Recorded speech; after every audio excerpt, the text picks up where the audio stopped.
One of the things that really intrigues me is this idea, and I heard it many, many years ago. I'm not even sure of the original source where I heard it, but it goes like this. When you change the way you look at things, the things you look at change. Albert Einstein once observed that you have the most fundamental and major decision that you have to make in your life is this. Do I live in a friendly or a hostile universe? Which is it? Is it a universe that is filled with hostility and anger and people wanting to hate each other and people wanting to kill each other? Is that what you see? Because when you see the world that way, that's exactly what you will create for yourself in your life. This is from great scientific minds. And the interesting thing is that this is not just a clever play on words, that when you change the way you look at things, the things you look at change. It's actually a very scientific thing, and I'm going to show you that in just a moment. I'd like you to imagine the following scene. You're in your house. You've got your car keys in your hand. The lights go out. Power failure. You can't see a thing. You stumble around in your living room and you drop your keys. And you look around for a moment and you realize that you're never going to find them in the dark. But you look outside and you notice that the street lights are on. So in your mind, a light bulb goes off. I'm not going to sit around here in the dark and grope around looking for my keys when there's a light on outside. I'm going to go out here under the street light and I'm going to look for my keys. Why are you laughing? This makes a lot of sense. So you're out here and you're groping around and you're looking for your keys and you're looking and looking, and your neighbor comes along and says, "What happened, Wayne?" "Well, I dropped my keys." "Oh, I'll help you look for them." And the two of us are now down here looking for our keys. And looking. Finally, he says to me, "Excuse me, but where did you drop your keys?" "Well, I dropped them in the house." He said, "You mean to tell me that you dropped your keys in the house and you're looking for them out here in the street light? Doesn't make any sense." And I said, "Well, it doesn't make any sense to grope around in the dark when there's light out here." Now you laugh and you think how silly that is, but isn't that exactly what we do when we have a problem, a difficulty, a struggle that is located inside and we're looking for the solution outside? Someplace outside of ourselves. It would be like going to the doctor and telling him all of your symptoms, and the doctor says, "Oh boy, you've got a lot of symptoms." And he starts writing out prescriptions. You need a prescription for this symptom, you need a prescription for that symptom, and finally he gets this 4 or 5, and you go to walk out, and you say, "Well, I'd like my prescriptions." He said, No, I'll give this one to your mother-in-law, and I'll give this one to your neighbor, and I'll give this one to your daughter, and I'll give this one to your father. I mean, you're the one with the struggles and with the difficulties, and expecting somebody else to change or something outside of you to get better in order for you to make your life work at this level that I'm calling intention is something you have to really take a hard look at. It's in here. We have to see, the question isn't whether I'm connected to this field of intention. The question is, how ready am I to keep that connecting link absolutely corrosion-free? And I used to ask the question many years ago, from studying philosophy and teaching it for many years, who am I? Who am I? I'm pretty much at peace with that now. I really think that who I am is a piece of the divine source, disguised as an author and a father and a writer and someone who delivers these kinds of talks and so on. It's all a disguise. I remember when someone asked Mother Teresa, "What do you do every day in the streets of Calcutta?" She had a wonderful, profound answer. She said, "Every day I see Jesus Christ in all of his distressing disguises. I see the unfolding of Source, the unfolding of God, the unfolding of Spirit in all that I encounter." And I see it in myself as well. And I see that and know that. That's not the question that bugged me the most. The one that puzzled me the most is, where did I come from?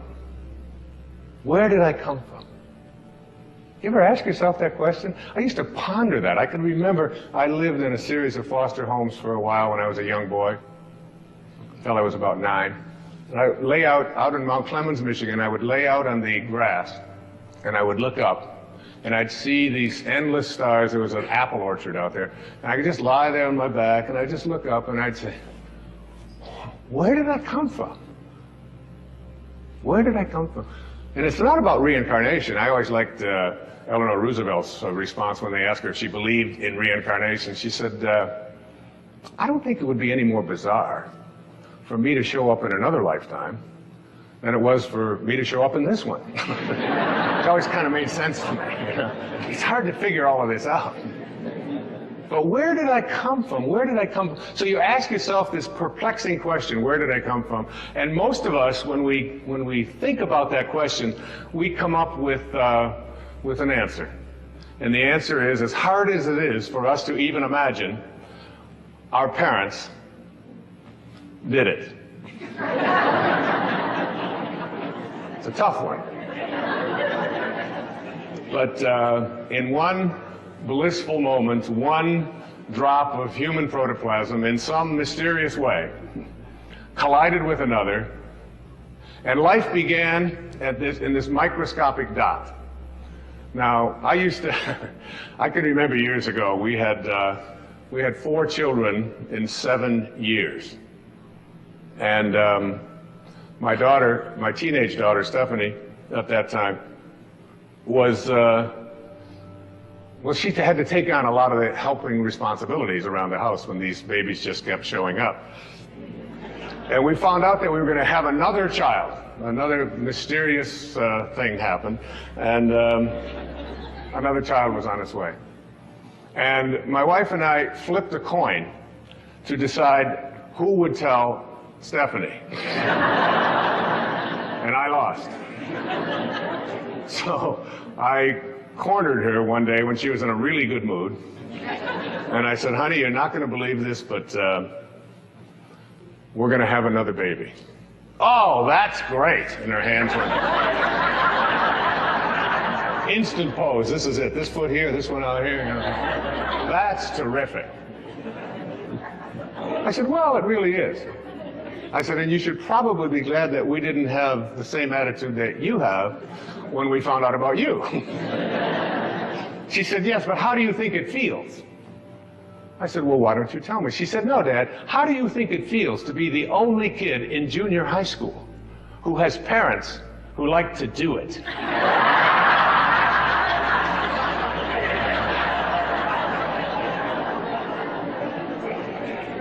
And I said, Steph, I know this is going to be hard for you to accept, but Grandma and Grandpa do it. That is just sick. That's all I can. Oh, it's just storming out of there, man. So when we think about where we come from, that sort of is the place that we get to in our hearts. But just go back to that moment for a second and understand that, remember what I said earlier, when you change the way you look at things, the things you look at change. Just keep that idea in mind. Because if you go back to the time of your absolute beginning into the material world, you know that there was a microscopic dot. And this microscopic dot included everything that you needed for this physical journey. And you can't even see it with a microscope. It's just too mysterious and too mystical to even contemplate, isn't it? That something as tiny as you could get 1,000,000 of them on the head of a pin contains everything that you needed for this physical journey. Everything. Your birth was in there. The shape of your eye is in there. Your height is in there. The color of your skin is in there. I hold a hair up on the pillow and I say, and I've had this experience several million times. What held it in yesterday? And you must ask that question, like, what held them up yesterday, don't you? Or why was it black yesterday and it's gray today? Where did that one come from, or whatever? And all of these changes are in this microscopic dot. So what I'd like to do just for a few seconds here is to go back to take the microscopic dot that is your beginnings, in which there's a future pull that is created, every face and every body and everything in here, and everyone out there watching today, in that one instant miraculous moment, everything that you needed for this physical journey was in there.